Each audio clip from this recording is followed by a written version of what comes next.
Welcome to the Dad Nation podcast, where men go from good to great in their life and love. Listen, now more than ever, our world needs strong, courageous, and compassionate men, because we believe that when the dad gets better, the whole family wins. And this movement is called Dad Nation, but ultimately this is for the wives, the children, and the generations to come, because we believe that every wife and child deserves a father who is pursuing greatness. I am Mitchell Osman, and I'm so grateful and humbled that you've decided to spend your most precious resource, which is your time, with me today. All right, listen, today we are going to talk about 3 ways to maximize productivity and kill procrastination. And I love this topic of time management. And if you're listening to this and you know me, you know that I love to stay busy. I've always got some irons in the fire. But in order to juggle everything in my life, I've had to learn how to become really good at managing my time. And see, over the last 4 years, I've really dialed this in. And recently, I've been able to distill my learnings down to just a few simple key points. Now, of course, there's far more nuance to this than what we're going to get into today's episode. But this is some really key things from my whole process that I believe is going to help you. So I'm going to share some of it with you today. So my hope is that this helps you stop procrastinating. It helps you shift your perspective on time, and it helps you become more productive. And I want to just say, I want to give you this caveat. Just because I'm saying become more productive, I'm not saying get more busy. All right, there's a big difference in being productive and just being busy. And so in saying all this, I want us to make sure that becoming more productive and being better with our time and eliminating procrastination is also so that we can spend more quality time with our loved ones, with our wife, with our kids, all that kind of stuff. So with that caveat, let's move in, okay? So listen, why is time management so important? Why is this topic of time so important? Well, think about this. Time is the most precious resource, and that's why I say it every single episode, because time is the only thing we cannot gain or earn back after we spent it. So when you give me 60 minutes of your time, that's a big deal. And we don't often think about time as a limited resource. We throw it away all the time. We give it away freely. You know, people have free access to our calendar. Unfortunately, sometimes we find ourselves too busy, too overwhelmed, too frustrated, and we feel like we got too much going on. And a lot of times that's legit, but sometimes it's just because we're not managing our time well. So think about it this way. Here's a great analogy for you. Okay, if me and you were sitting down in the food court in the mall, would you think about pulling out your wallet that was full of cash, opening it up, and just letting anybody in the food court grab whatever they wanted from your wallet? No, you probably wouldn't, right? I mean, that sounds a little bit ridiculous. But let's think about this. Cash, money is a resource that we can make more of, but time is not. We do the same thing with our calendars all the time. We just open it up and let anybody book a meeting, anybody who wants to pick your brain, anybody who wants to grab coffee, anybody, so we give our time away freely. And of course, it's not a bad thing, but we have to be intentional about who and what we spend our time on. You could also think about it this way. If you're listening, you're a dad or you're a parent, did you know that by the time your kid is 18 years old, you will have spent 90% of the time you have with them in your life? It's a crazy number that really puts things into perspective. So it's really important that we learn to slow these moments down, that we learn to practice being fully present and to make the most of the time that we have, because it is so limited. But we rush around, we hurry, and we get overwhelmed, and we just, like I said, time just controls us, and we don't control our time. So Brendon Burchard speaks about this idea in his book called The Motivation Manifesto. And in this book, he writes, "You have stopped sensing the stillness, the stunning fullness and the beauty and divine perfection of the moment. Most people barrel through life unaware of their senses and the surroundings, deaf and blind to the magic of this very moment. But we're not supposed to miss it all, this life, but we do, all frazzled, stressed, and stripped away from the now. And the cost is immense. So many moments blurred by speed and worry and panic, all stacked onto hectic days, all creating the catastrophe of an unexperienced, joyless life. That's a powerful way of phrasing it, but unfortunately we do lose so many beautiful moments in the name of being overwhelmed and giving into demands that other people have put on us or we've put on ourselves. And so over this past year, I've really been working hard on being where my feet are.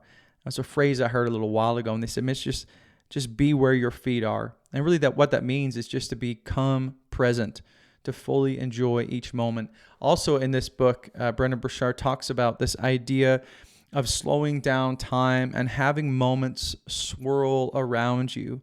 And I love this visual of being fully present and being immersed in a moment and an experience, or whatever the case may be. But see, constantly being in a state of hurry pushes us into the realm of speed and tunnel vision and pulls us away from being able to slow down and see the panoramic view of the beauty in our lives. And yes, speed is good. Listen, I'm all for speed. But when you lose sight of the things you love the most, it doesn't become worth it. And the reality is, constantly being in a rush and being in a hurry is a joy killer. And if you're listening to this and you're thinking about how you can use time to love your kids well and love your wife well, you'll like this quote. In his book, The Ruthless Elimination of Hurry, John Mark Comer says, "Hurry and love are incompatible. All my worst moments as a father and as a husband and as a pastor, even as a human being, are when I'm in a hurry. Hurry and love are like oil and water. They simply do not mix." And when you think about it, right? If you ever think about a time when you've been having a conversation with somebody and you could tell that they're in a rush, you could tell they're looking past you to the next appointment. It doesn't feel very good to be around somebody who's in a rush. You don't feel loved. You don't feel appreciated. And so that's another reason why it's so important for us to be in control of our time and not be in a rush and in a hurry. And if you're thinking when you hear this, dang, that is me. Don't worry, my friend, you are not alone. That is many of us. That is me as well. But the good news is we can get better with managing our time. We can be more productive. We can get more done while still enjoying our time for ourselves and with those we love. And I'm going to help you with this today, okay? I got one more quote from a book, Your One Life by Lance Witt. And he says this: "Space and slowness are friends to our health. Physical, emotional, relational, and spiritual. To really live the life we want, I believe most of us need increased space and decreased pace." You see, busyness isn't just about an overcrowded calendar and too many self-inflicted commitments. It's also about filling every moment with noise and meaningless distraction. But we must be rigorous to create space where we can reflect, think, listen, process, meditate, and just be. So we're going to talk a little bit for a few moments here about how to change your perspective on time, because it's good that we can say all these things, but I also like to give analogies and different tools that will allow us to change the way we think, and in this context, change the way we think about how we experience time. And I want to talk to you about this concept of viewing time in the context of Chronos or Kairos, depending on how you pronounce it. Let me break it down for you. You see, the ancient Greeks had two terms to describe time. One was Chronos and one was Kairos. Chronos is quantitative. It focuses on the minutes, while Kairos is qualitative, and it emphasizes experiencing meaningful moments, all right? Chronos refers to clock time, which is measurable in seconds, hours, and years. And this concept is found in words like chronological. For example, a chronological timeline. Chronos is simply just a measurement of time. Most people think about time in the context of Chronos. Right? This is usually how we think about time. When they say things like, okay, I got 60 minutes for this next meeting, that meeting isn't measured by the amount of creativity or the amount of insights that come from it. It's measured by the fact that it's 60 minutes. Now, on the other hand, the Kairos perspective of time pertains to moments rather than minutes. In other words, it focuses on how we experience time. It's often used to describe the right or opportune moment. Kairos can be a defining instant. Kairos is not measured by duration, but by its importance and value. You see, Kairos represents a window of time that demands a deliberate and purposeful response. It could be when life-altering decisions are made or like a defining moment. So these are two different ways of looking at time. And so how are they different? Well, every hour is the same when you're talking about Chronos. It's an exact measurement. Like I said, 60 minutes. But not every moment or not every hour is the same when it comes to Kairos. Why is all of this so important? Well, because we only have one shot at this life. Living in the 21st century, we all have unlimited options as to how we spend our time. So it's important that we spend our most valuable gift on the things that matter most to us in this world. So be cautious, be wise, pay attention, recognize and respond to these Kairos moments and seasons in your life. And so another way of phrasing this is don't become so absorbed in the minutes that you miss the moments in your life. Hey, real quick, we're going to get back to the episode, but I want to give you a free gift today. So if you're here and you're listening to this and you have been having a hard time in your marriage, maybe you and your wife just feel like really great roommates. You haven't had fun in a long time. You're just kind of getting caught up in chores and the to-do list and dropping the kids off and picking them up. I've got something called the Roommate Remedy, which is a free PDF. It's a guide for you. It's 113 ways to have fun with your wife and spark intimacy again. And this guide is going to teach you and your wife. They're going to give you a ton of different ways to have fun. So that's totally free for you. Listen, if you're watching on YouTube, I'm going to have the link in the comment section below. But if you're listening on audio, just hit up dadnationcode.com/remedy for this free guide for you. Listen, I believe in the marriage model. I believe in you and your wife. You can do this. I'm rooting for you. All right, let's get back to the episode. Now, with that, okay, so we got Chronos versus Kairos. This is how we measure time versus how we experience time. Okay, we're going to go on a little rabbit trail here. I want to talk about something called Energizers versus escapes. And like I said, this is a side point. However, I think that at some point I'm going to make an entire episode based on this concept in itself.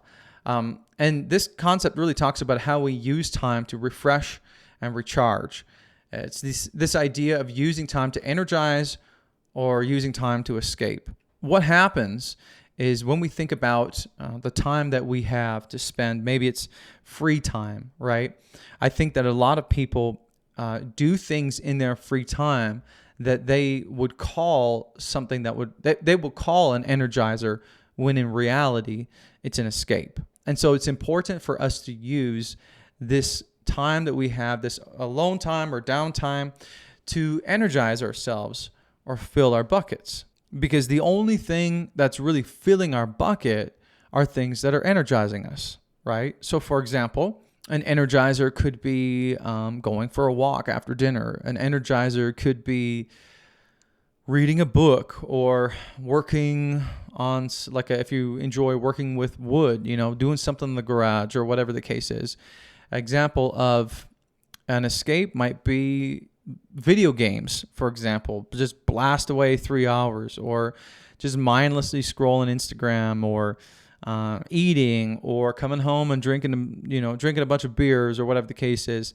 And so it's important for us to understand how we're using that time.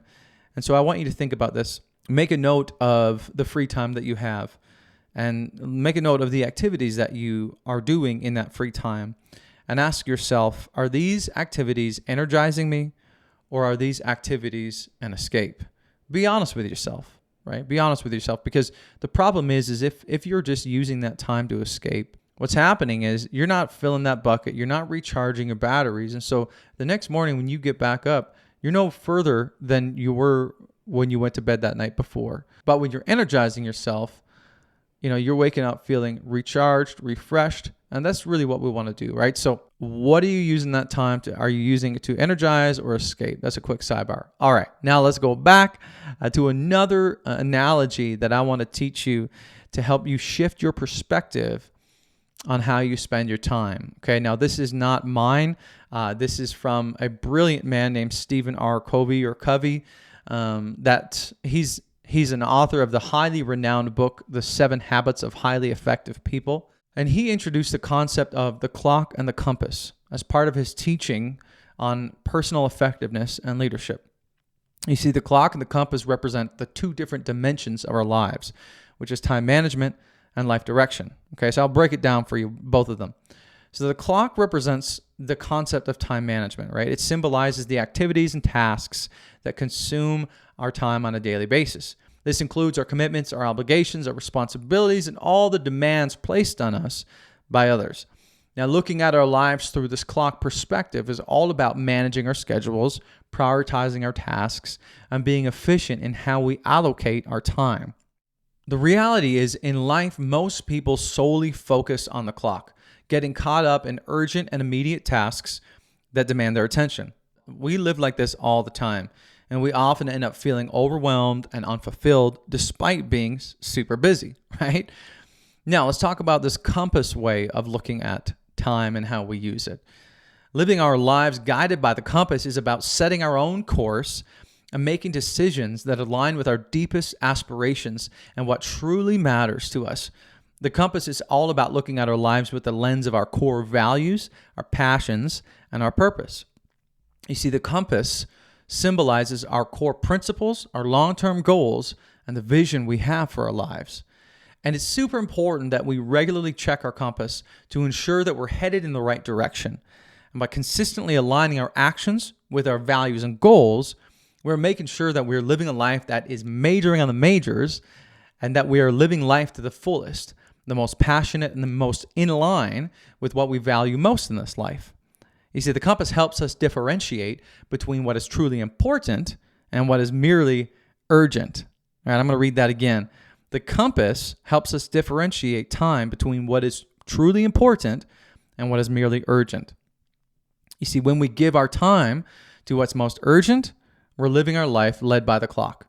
When we give our time to what's most important, we're living our lives led by the compass. And here's an example of why it's so important to be aware of this balance. And tell me if you've ever struggled with this kind of tension. Maybe you've been in a scenario like this. Your boss is contacting you late Friday afternoon to get a proposal completed before the weekend. Now, your boss is going to apply some pressure and he's going to make you feel like this is urgent. Now, at the same time, your son has his bags packed and he's ready to go on that camping trip that you guys have been planning. Now, this is important, but your son will not speak with the same urgency as your boss. So what's urgent in this situation? And what's important in this situation? You see, it can be so easy to get caught up in the now that we forget about the decisions we need to make for the not yet.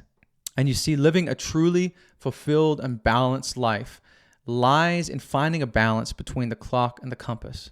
While the clock represents the practical aspects of managing our time and responsibilities, the compass guides us in determining where we want to go and who we want to become.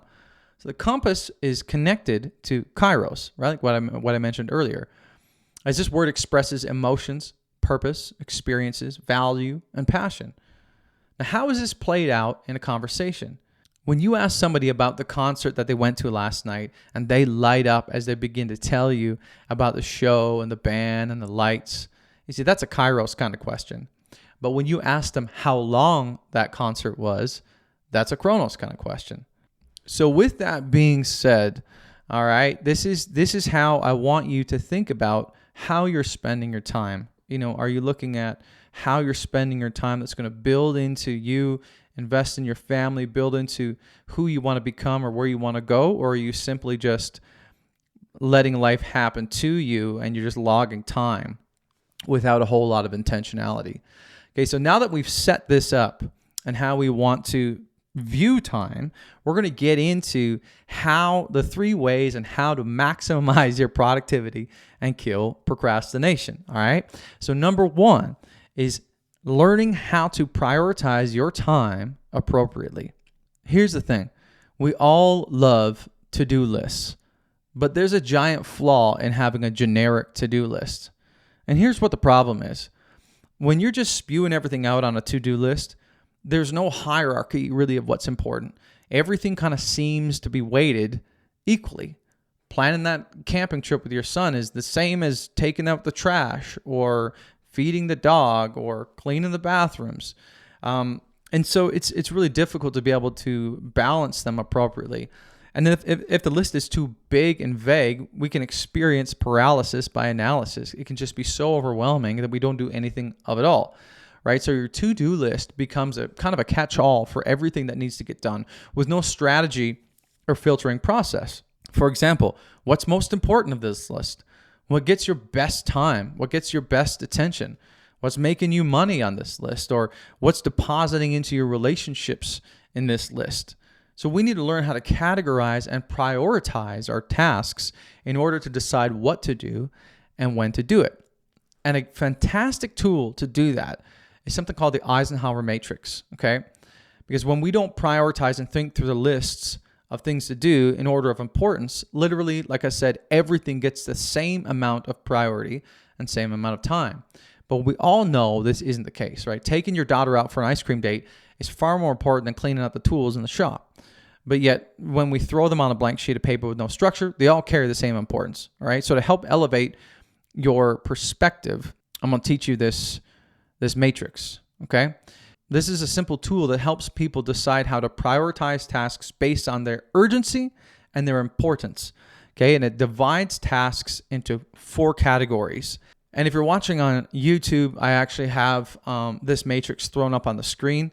But if you're listening, I'll do my best to sort of explain it. So picture a large square split up into 4 quadrants, okay? Typical matrix. Then on the top left-hand side is going to be urgent and important. And the things that are urgent and important, these are the things that you need to do, all right? These tasks are both time-sensitive and significant.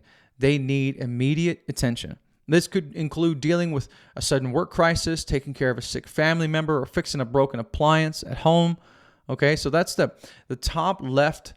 The top left quadrant is urgent and important. These are things you need to do, right?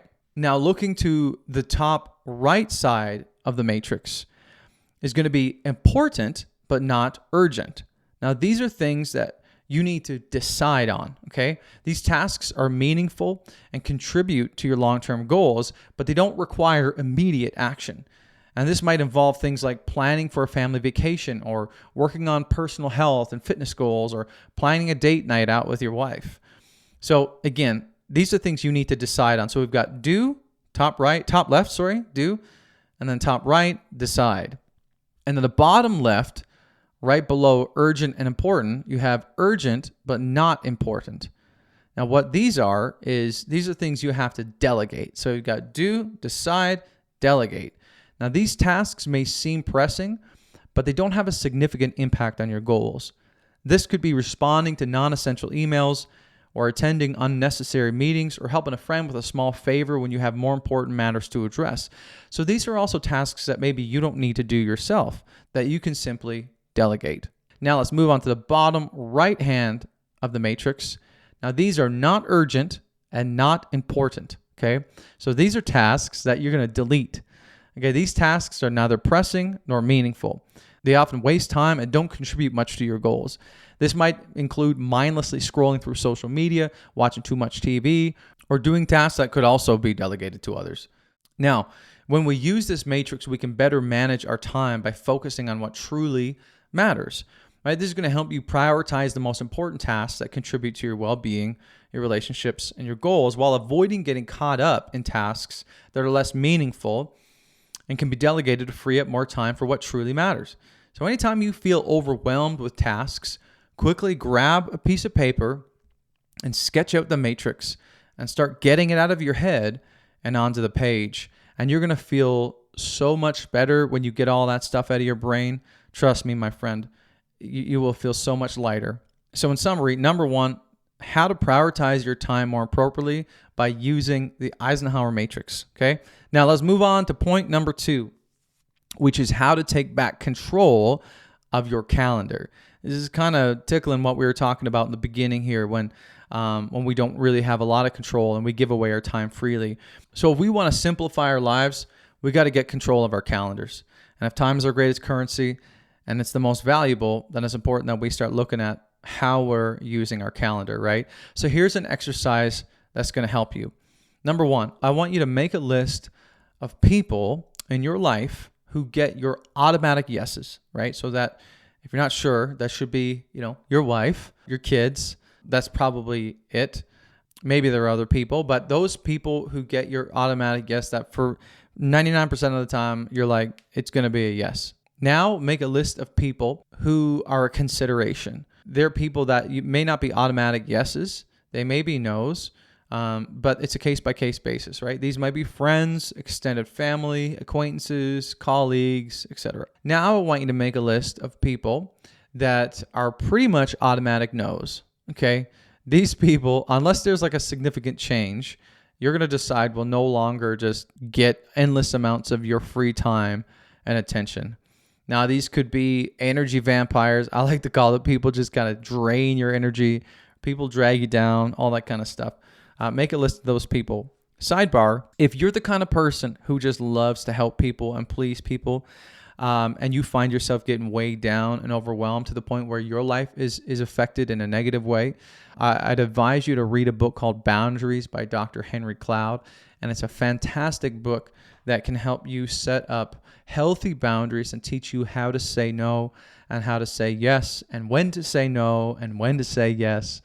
All right. So that will be really, really helpful. So now you've got your list of people made that get your automatic yeses, that are considerations, and get your no's. Okay. Now I want to introduce you to this 3C formula, which is clarity plus courage plus your calendar equals simplicity. Okay. So first of all, and this is all about our calendar. Okay. So first of all, clarity.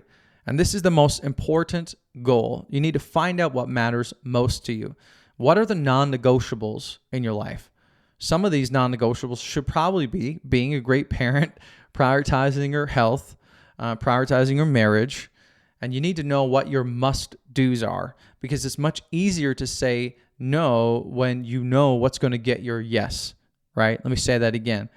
It's much easier to say no when you know what gets your automatic yes. Hans Hofmann wrote, "The ability to simplify means to eliminate the unnecessary so that the necessary may speak." Like I said, it's important to say no to things to fight off busyness in order to create space to pause, to reflect, and actually make great decisions on what those non-negotiables are. So number one, get clarity, right? Number two, C in this equation is courage. The reality is that your life will never automatically become simple. If left on autopilot, our lives just tend to get cluttered and steer in the direction of complexity. Think about your email, for example. Does your inbox just magically clean itself out? No, of course not. Right? With each new email newsletter you sign up for, it gets more and more cluttered. More random stuff, more things you should be saying no to. It takes intentionality to go in and unsubscribe from the things that do not serve you or your purpose or your mission. But in life, we subscribe to all kinds of commitments, not because we have to, but because we just can't say no. But saying no and cleaning out these commitments takes courage. So what do you need to unsubscribe from in your life? It's important that you fight for clarity and exercise that courage to cut out what needs to get cut out of your schedule to make room for the most important things. So clarity, courage. Third one is calendar. Your calendar is where your time and your values converge. As men, as husbands, as fathers, we need to be incredibly intentional about who and what gets our time. You see, your calendar isn't just a tool to schedule your commitments. It is the most significant factor in shaping the life we want to live in the day-to-day. One of the most beneficial and transformational moves you can make right now is getting control of your calendar. So what does your schedule consist of right now? So I want you to use this formula. There's newfound clarity on what's most important, and then exercising the courage to begin unsubscribing from things, unsubscribing from commitments, relationships, whatever the case is that only you know that, and apply these to your calendar, okay? And this 3C model is a great framework for you to think about who and what gets your time. Annie Dillard in the book The Writing Life eloquently reminds us that our daily habits shape our lives. And she says this: how we spend our days is, of course, how we spend our lives. What we do with this hour and that one is what we are doing. A schedule defends from chaos and whim. I love that. How we spend our days is how we spend our lives. Now, before you just go ahead and slash everything out of your calendar, I want you to exercise a little bit of wisdom, a little caution here, and I'm going to tell you to set a fire break. So when fighting forest fires, firefighters actually cut down a huge line of trees to stop the fire. They create a wide, open, empty space or path to stop wildfires from moving to new places. You see, this is a barrier that doesn't have trees or plants or anything that can easily catch fire. And the main idea is to create a space that breaks up the plants and stops the fire from spreading too quickly. And this helps firefighters control and put out the fire more easily. So I want you to do this in your calendar, okay? I want you to look ahead at your calendar and set a date where you say, on this day, I'm taking a step. I have clarity, I'm exercising courage, and I'm taking control of my calendar for the sake of simplicity. And you're going to honor your commitments up until that date. And then you're going to start being vigilant about protecting your time. And you're going to start scheduling things like scheduling time to train and exercise, scheduling time with your family, scheduling time to rest, scheduling time to revisit your goals, or even scheduling time to plan more things in your life. Trust me, when you use the Eisenhower matrix and you use this formula to get control of your calendar, you will be flat out amazed at what you can accomplish when you know where and to what your time is going to. All right, now let's move on to number 3, which is how to kill procrastination. This is a good one because I know some of y'all are listening. This is a real struggle for you, as it was for me. And I'm going to tell you about a law called Parkin's Law. And when I learned about the Parkin's Law, it changed everything for me, all right? It changed how I looked at every task I did. And by being aware of it, I was able to take control of my time and exponentially increase my productivity. Hey, I promise we're going to get back to this episode, but I just wanted to take a few seconds to tell you about a free marriage course that I'm offering, no charge, and it's called Remodel Your Marriage. And it's a 4-step blueprint to understanding your wife, keeping your cool, and getting the fire back in your marriage. And in this course, we're going to dig into the 4 foundations that every successful couple understands well. And that's number 1, how to love each other well. Number 2, how to feel and how to communicate how you feel, how to communicate through conflict. Number 3 is how to fight fair and how to fight well. And then number 4 is how to have fun and to break out of that routine of becoming just really great roommates. And so if you're watching this and maybe you would say that your marriage is feeling a little stale, maybe needs a little remodeling or refreshing, all you need to do is head to dadnationco.com/remodel for that free course for you, my friend. I put a lot of time and energy into it, and I believe that it can help you transform your marriage. I believe in the marriage model. I believe in you and your marriage, my friend. All right, let's get back to the episode. And here's what Parkin's Law states. It says that any task or work that you have tends to expand to fill the time available for its completion. In other words, if you have a task to complete and give yourself a lot of time to do it, you will likely use up all that time given, even if the task doesn't necessarily require it, okay? This phenomenon occurs when people procrastinate or get caught up in less important tasks when they have more time on their hands. As a result, tasks can become unnecessarily prolonged. Here's a few examples of how we experience Parkin's Law every single day, right? So if you're here and you're a kind of DIY guy and you like doing things around the house, you've probably experienced this, right? You plan to fix that leaky faucet over the weekend. You give yourself the whole day to complete the task, but then you end up taking longer breaks, getting a little distracted, spending more time than necessary on the repair, and wouldn't you know it, it ends up taking you the entire day to get this thing done. But now on the flip side, if you would have given yourself a shorter window to complete the task, you would stay focused, you wouldn't get distracted, you wouldn't be taking breaks, and perhaps get that same job done in 2 hours. We also experience this at work, right? So if you're working from home and you've got a project with a flexible deadline, but if you don't set specific time limits for different stages of the project, you'll end up grabbing coffee, taking longer breaks, spending too much time perfecting minor details or getting sidetracked by unrelated tasks. And realistically, that report or that proposal that actually should have only taken 3 hours, but you give yourself the whole day, and somehow, like magic, it ends up taking you the whole day. But the question remains, did you actually need that amount of time? Or did you fall victim to Parkin's law? Here's another classic example. Anyone who's ever went to school will understand this one. You're cramming at the last minute to get a book report done, right? You had the whole semester to do it, but instead you waste time reading a page or two here, reading a page or two there, and you go out with your friends, get on social media, whatever the case is, and you end up procrastinating. But then you wait until like the very last day, and then you cram everything in the last 12 hours. You read the book and you knock out the report. And you justify it by telling yourself, well, you work well under pressure, right? And so even though you were given like 3 months to do the report, you could have actually gotten it done within 12 hours. But we just stretched the task to fill the time that we've given it. So how do you beat Parkin's law? Well, you simply time your tasks. Literally. I mean, like go on Amazon and buy a physical timer.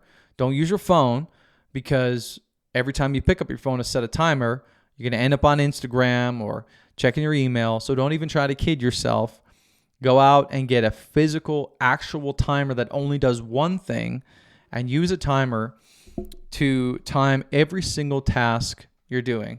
Now, I use a physical timer and I keep it on my desk. And here it is, all right? I use this all the time. It literally does one thing. If you're listening on audio, I'm holding up this timer to show you guys what it looks like.